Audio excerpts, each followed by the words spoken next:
Con el propósito de abordar el tema sobre cómo podemos construir entre una cultura sólida de integridad y ética académica en la investigación universitaria, vamos a desarrollar una entrevista con la doctora Virginia Bon Pereira, funcionaria de la Universidad de Monterrey de México. Al finalizar esta entrevista, por Daniel Láscaris Smith, director de formación pedagógica en la Universidad de Costa Rica, nos presentará una síntesis y conclusiones sobre el tema desarrollado con la doctora Virginia. Me permito a continuación darles la bienvenida a todos y a continuación también mencionar un resumen de los atestados de ellos eh, que nos acompañan en esta entrevista. La doctora Virginia Bon Pereira tiene un doctorado en investigación de la comunicación. Tiene una maestría en educación, una licenciatura y máster en ciencias en comunicación y licenciada en filosofía. Actualmente es directora del Departamento Académico de Humanidades de la Universidad de Monterrey y profesora en el Departamento de Humanidades y en el Departamento de Comunicación de la Universidad de Monterrey. Por su parte, el doctor Daniel Láscaris es doctor, o más bien obtuvo un doctorado en la Universidad de Osnabrück, en Alemania. Es máster en planificación económica y licenciado en sociología. Actualmente es el director de formación pedagógica en la Universidad y coordinador internacional de investigación en educación y formación técnica vocacional de la Universidad Técnica Nacional. Eh, Vamos a iniciar con la doctora especialista en este tema y vamos a iniciar. Doctora, muchas gracias por estar con nosotros y aceptar esta entrevista. Muchísimas gracias. Gracias a ustedes, a todo el equipo de la universidad. Y bueno, encantada de estar aquí y de compartir un poquitito de las prácticas que realizamos en Universidad de Monterrey. Inicialmente, ¿cuáles serían tres acciones concretas que usted puede considerar prioritarias para que la Universidad de Monterrey fomente de manera efectiva la ética y la integridad académica? Bueno, en nuestra universidad la ética y la integridad académica son altamente importantes. Desde hace muchos años se está trabajando incansablemente en ese sentido y poco a poco se ha ido cambiando la cultura para mejor, la cultura organizacional de todos los que aquí estamos. Uno de los fuertes de esta cultura en integridad académica es precisamente el Centro de Integridad Académica, que lleva a cabo prácticas de sensibilización, de capacitación y de resolución de casos de integridad académica. Uno de los organismos o de los órganos más de alta calidad en este sentido y más importantes es el Consejo de Honor, que está conformado por estudiantes, por colaboradores y por profesores. En la reunión de Consejo de Honor se revisan y se resuelven casos de integridad académica, errores que a veces los estudiantes cometen o profesores.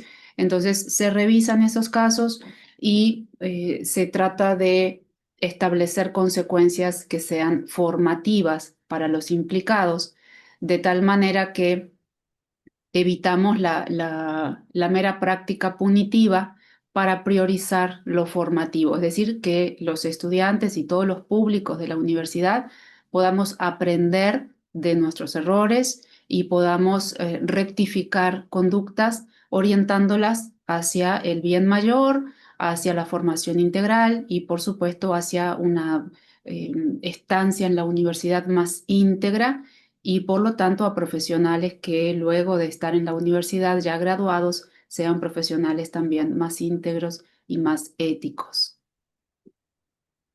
¿Y cuáles serían, a su juicio, las claves que definen a un ecosistema de investigación exitoso para equilibrar la innovación, la ética y la sostenibilidad. Bueno, cuando hablamos de ecosistema, yo quisiera empezar por ahí, ¿no? Estamos hablando de varios elementos que están vinculados entre sí. Por eso precisamente la noción de ecosistema. Vincular aspectos de innovación, de ética y de sostenibilidad, en principio no resulta tarea fácil porque si miramos un poquito hacia atrás y vemos la historia de la universidad como tal, eh, la práctica de la universidad es por departamentos separados, por áreas que casi no se comunican entre sí. Tradicionalmente, así ha sido el trabajo universitario. Entonces, hoy en día hablamos de ecosistemas en donde, por ejemplo, el trabajo interdisciplinar es todo un desafío porque no tenemos la experiencia histórica de trabajar interdisciplinarmente en términos generales. Claro que hay excepciones. Para considerar un ecosistema que tenga en cuenta elementos de innovación, de ética y de sustentabilidad, pues lo primero sería establecer proyectos de investigación que estén enfocados y aplicados y que solucionen problemas reales y concretos de la sociedad. ¿Sí? Es decir, no investigación pura o investigación meramente teórica, sino investigación que se aboque a la resolución de problemas de la comunidad. Y eso ayuda a que la universidad establezca un lazo con el público externo y al mismo tiempo que profundice en el lazo con los públicos internos. Y voy a explicar esto. Hay veces que los estudiantes no vinculan, incluso también los profesores, a veces no vinculamos la investigación con la resolución de problemas, no investigamos la investigación con el contexto que hay alrededor de la universidad, el contexto cercano del barrio, la colonia, la ciudad, o el contexto un poco más lejano, contexto país, incluso contexto a nivel internacional o regional. Entonces, uno de esos aspectos sería la vinculación, la interdisciplinariedad y el trabajo investigativo enfocado a la resolución de esos problemas. Establecer también proyectos de ética aplicada resulta una práctica muy positiva. Que estos proyectos tengan, sea del tema que sean, tengan aspectos éticos. Es decir, aunque trabajemos en economía, aunque trabajemos en ciencias sociales, aunque trabajemos en ingeniería, en computación, siempre debe de haber un trasfondo ético donde lo que estamos investigando sea cuidado, ¿sí? Si hacemos trabajo de campo, pues hay que darle una un énfasis ético en ese trabajo y si producimos los resultados de la investigación, sean patentes, sean instrumentos, sean nuevas aplicaciones, tienen que tener una fundamentación ética y un aspecto ético muy, muy trabajado, muy cuidado. Creo que ese es un elemento muy importante. No todos tenemos eso presente cuando hacemos investigación y a veces en las universidades no se vislumbra esta necesidad de tener el aspecto ético en cada una de las actividades que realizamos. ¿Y cuáles espacios o mecanismos puede recomendar usted para fomentar el diálogo continuo y efectivo sobre la ética en la investigación?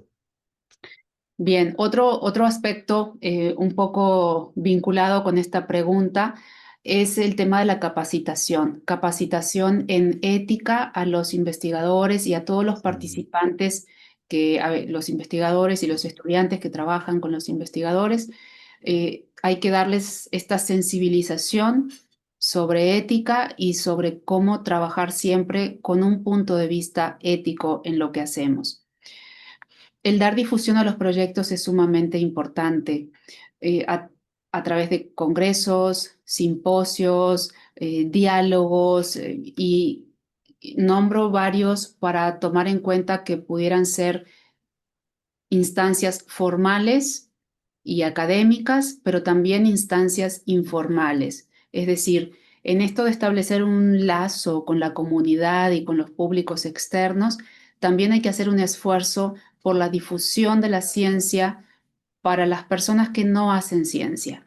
Entonces aquí es muy importante la función de los medios de comunicación académicos que pueda tener la universidad, periódicos, boletines, radio universitaria, televisión Ujú. universitaria, en fin, los distintos canales que puedan tener y que acá se haga una difusión profunda de los proyectos de investigación, de las aportaciones que se realizan desde el ámbito universitario y de cómo estas aportaciones tienden a la resolución de los problemas que hay alrededor, ¿verdad?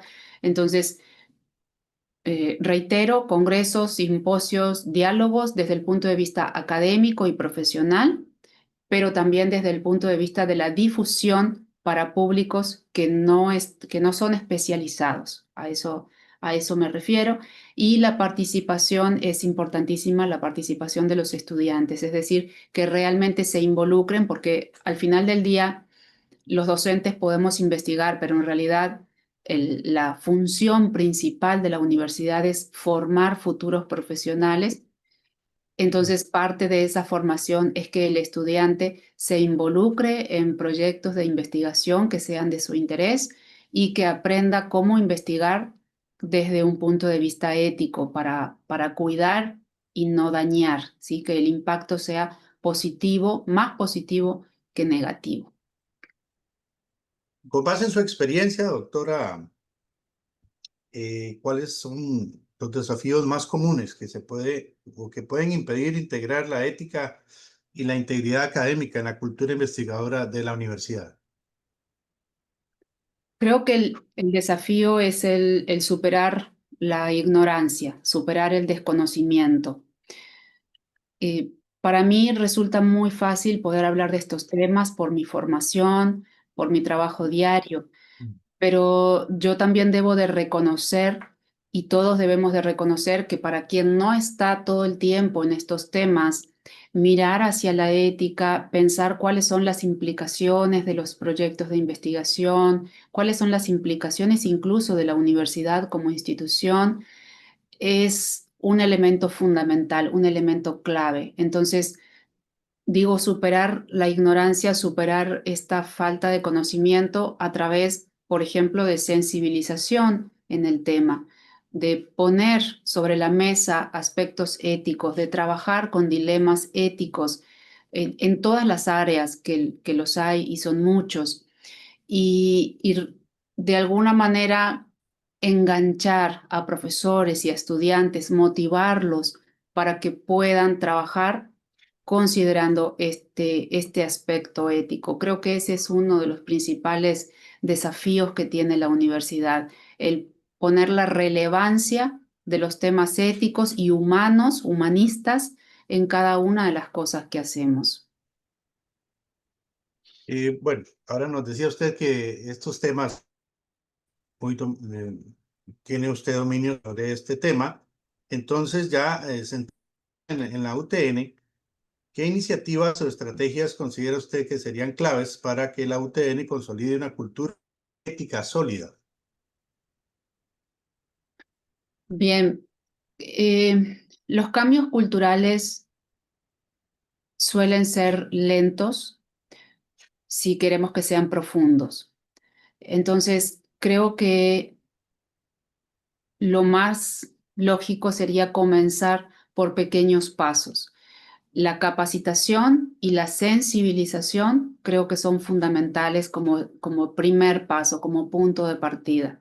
Paralelamente a la capacitación en todos los públicos, públicos internos, me refiero a los estudiantes, a los colaboradores, a los profesores, a los directivos, en fin, capacitación en general en temas éticos vistos desde la disciplina, ¿sí? Entonces, que los ingenieros vinculen su actividad con la ética, con los impactos, con la responsabilidad social, con la integridad. Así también los médicos, los matemáticos, en fin, todas las áreas de la universidad. ¿Para qué? Para generar un pensamiento crítico. Ese sería como un siguiente paso. Es decir, mirar la realidad con pensamiento crítico y con pensamiento ético. Eso es fundamental a nivel universitario. El diálogo abierto y respetuoso sobre dilemas éticos. Ese es otro aspecto. Cuando trabajamos con dilemas éticos, comprendemos que en todas las profesiones hay aspectos éticos que hay que tomar en cuenta, que hay que pensar y hay que solucionar. Entonces, desde cada área, desde cada profesión, pensar en estos dilemas éticos para también darnos cuenta que estamos involucrados en esos dilemas éticos, que los podemos llegar a vivir y por lo tanto, pues hay que generar un pensamiento sobre esto. Creo que esas son prácticas muy importantes. Otro aspecto que es más bien de tipo organizacional es generar las estructuras necesarias, organizacionales, para funcionar con un fuerte contenido ético. Por ejemplo, nosotros aquí tenemos un centro de integridad académica que Ujú. realiza diversas actividades, realiza un congreso anual, realiza el procesamiento de casos donde se ve afectada la integridad académica. Entonces, en ese sentido, sí hay una estructura organizacional que colabora para que la universidad y todos nosotros caminemos hacia un mismo propósito. También desde el ámbito de los departamentos disciplinares y académicos se deben establecer este tipo de prácticas, este tipo de estructuras, donde se cuiden los programas analíticos, se cuiden el contenido de los cursos y donde se cuide la interacción humana, en definitiva. Si estamos hablando de medios de comunicación institucional, también debe haber comités encargados de revisar los contenidos, de establecer consejos, prácticas de mejora continua en aspectos de ética y de integridad académica.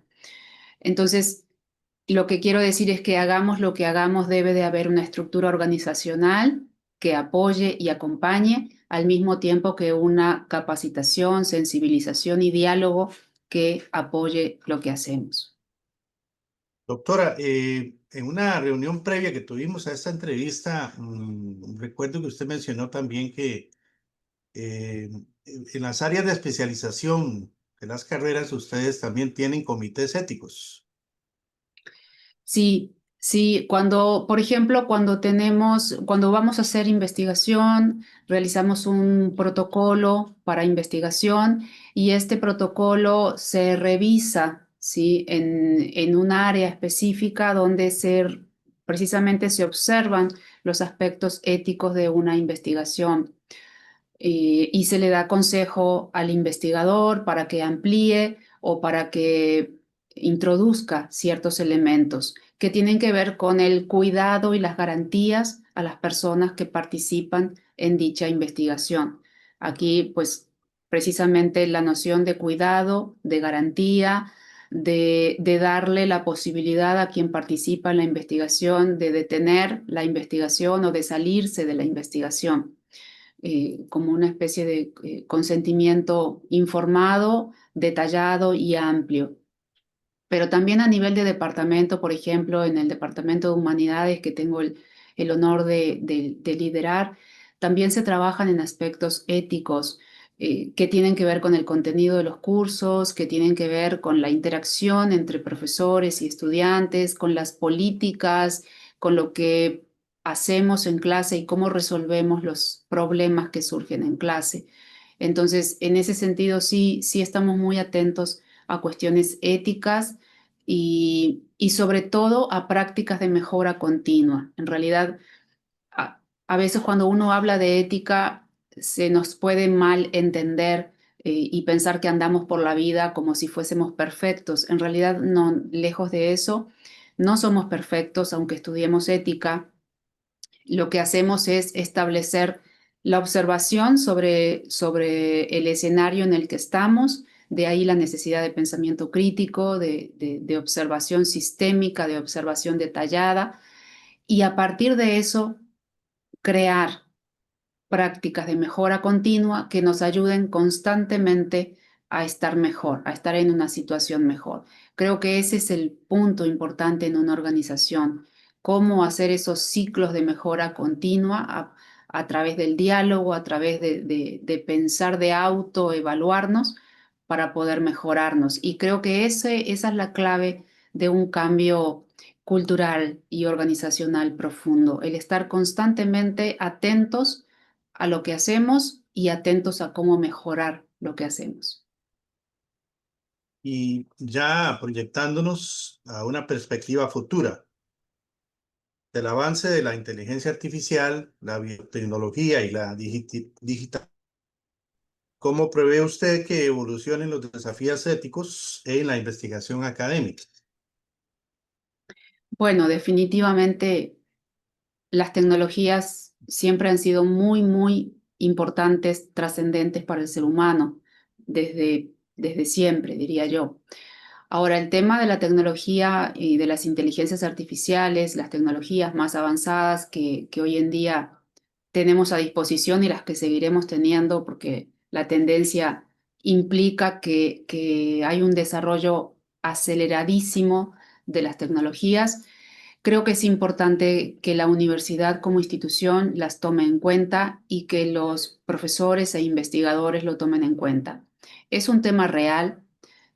En teoría son herramientas que podemos utilizar. El problema es que estas herramientas están tomando un protagonismo que a veces no lo estamos pensando adecuadamente. Y aquí reitero la necesidad de un pensamiento crítico.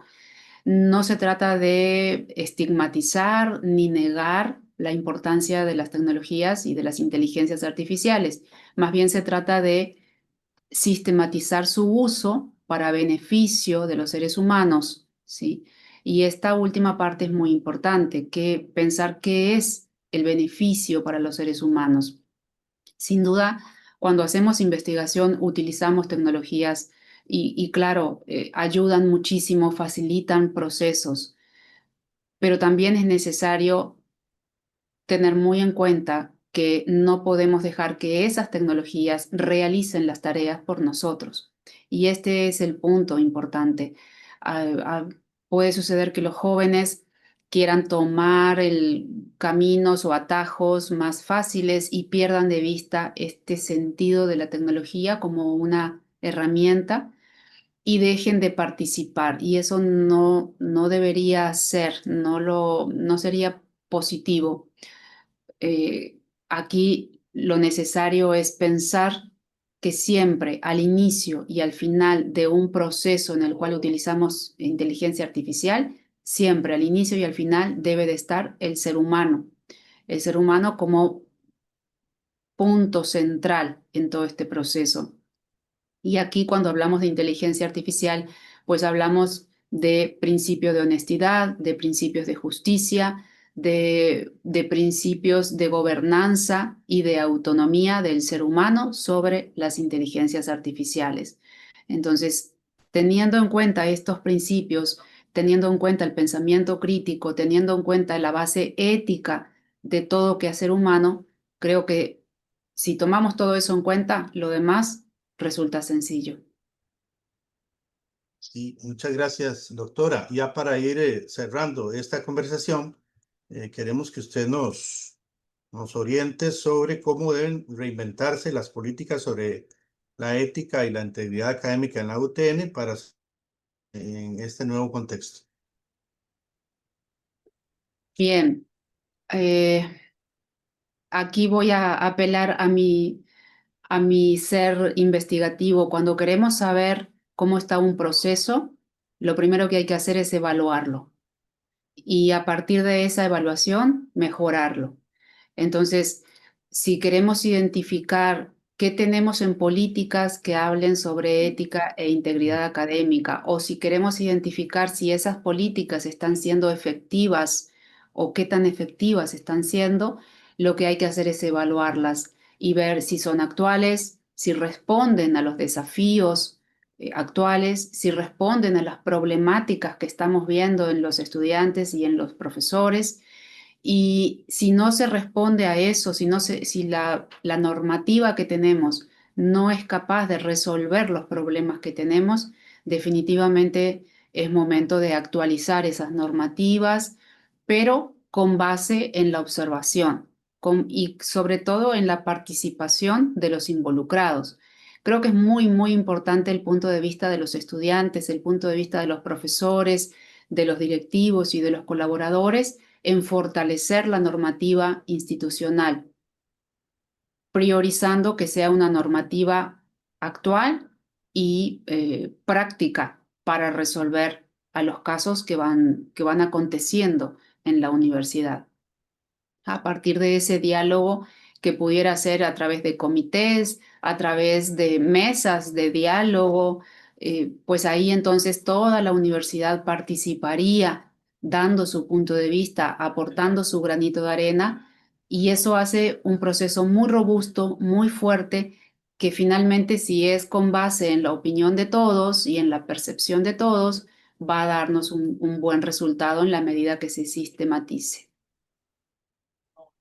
Bien, tal y como lo dijimos al inicio, vamos a complementar lo conversado con la doctora Virginia Bon y dándole la palabra al doctor Daniel Láscares para que nos haga una síntesis y conclusiones sobre esta entrevista. Adelante, Daniel. Muchas gracias, don José Alberto. Para mí es un honor, doctora María Virginia, poder comentar sus reflexiones. Quiero romper un poquito el protocolo. Yo sé que hay un esquema, pero también quisiera que estas conclusiones y síntesis que quiero hacer, usted también las pueda comentar, doctora, porque puede que se me escape algún elemento o si quiere ampliar o profundizar, creo que tenemos eh, tiempo del que hayamos dispuesto.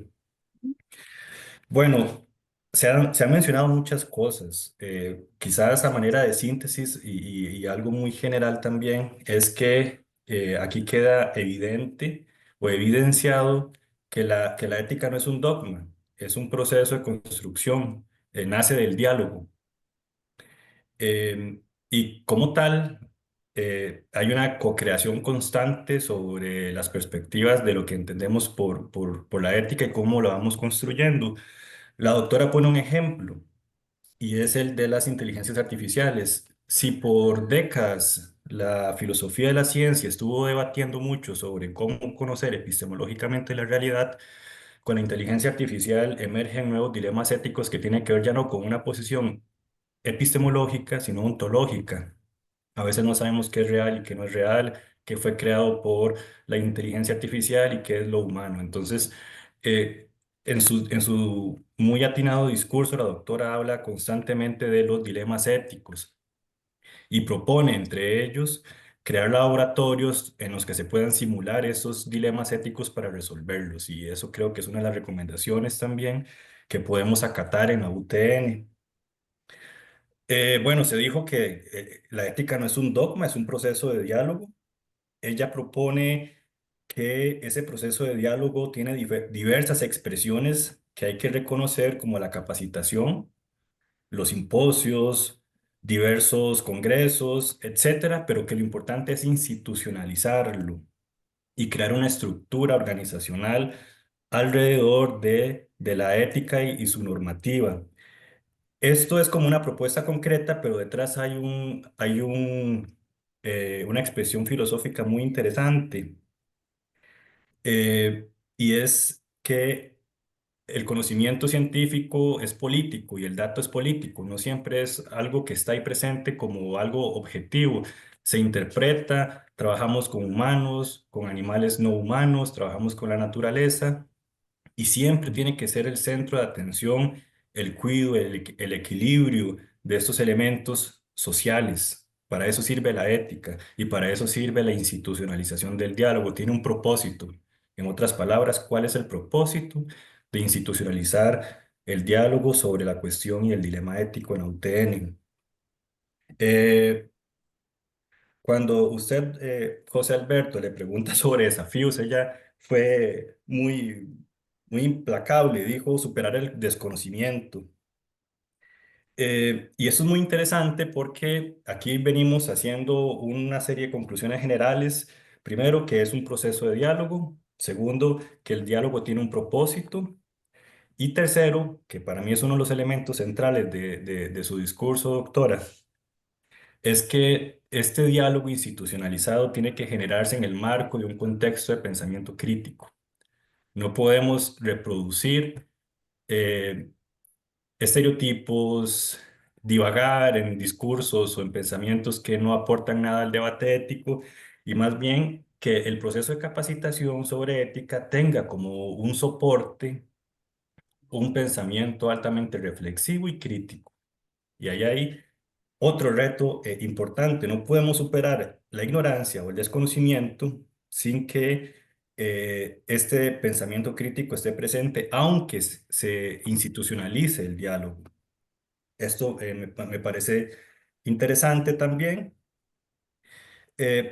Hay otro elemento, es que usted mencionó muchos elementos interesantes y como conclusión no puedo mencionarlos todos, pero quiero rescatar otro y tiene que ver con la construcción de procesos de análisis sobre los casos que constantemente emergen, pero no solamente la investigación, aunque se le preguntó mucho sobre, en el contexto de la investigación científica, la doctora María Virginia siempre mencionó a toda la comunidad universitaria, no solamente al ámbito académico científico, y no solamente a la investigación, sino todas aquellas acciones sustantivas de una universidad, como en la docencia, en la extensión social, en la investigación y todo aquel servicio que ofrece la universidad tiene una dimensión ética y tiene implicaciones éticas en sus propósitos.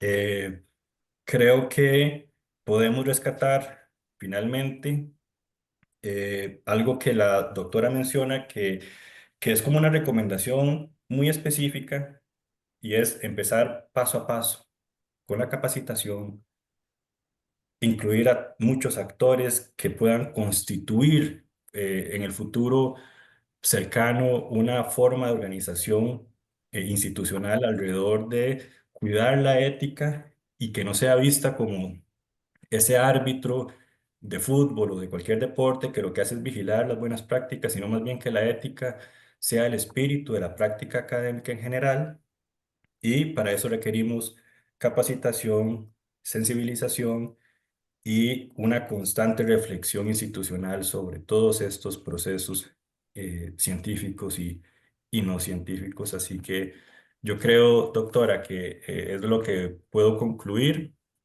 y no sé si usted está de acuerdo con esas conclusiones.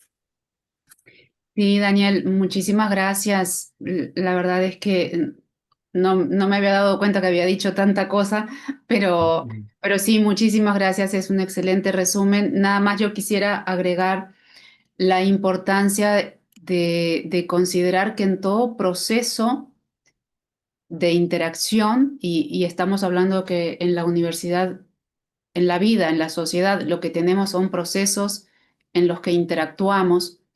Y en esos procesos lo que nunca podemos perder es la noción de persona. Estamos hablando con personas, estamos trabajando con personas y lo que hacemos impacta en las personas.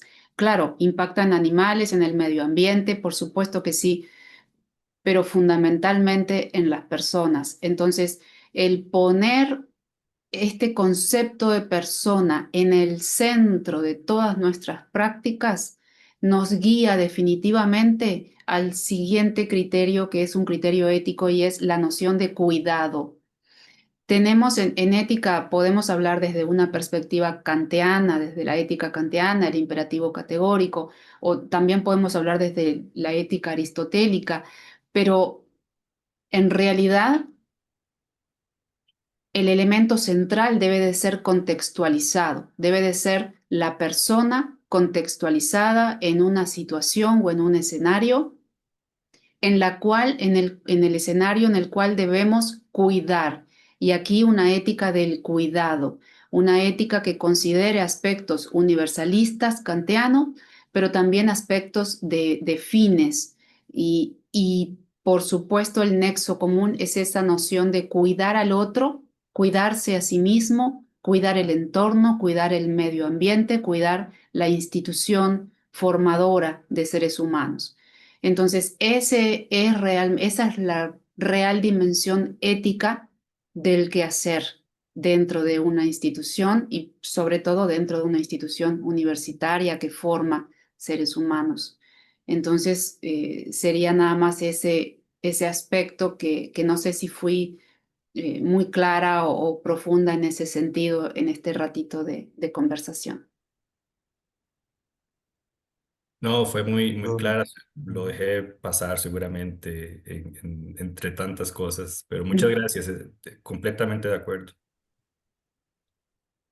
Excelente. Entonces, agradecerle a la doctora María Virginia Bon y al doctor Pérez por haber participado en esta integración.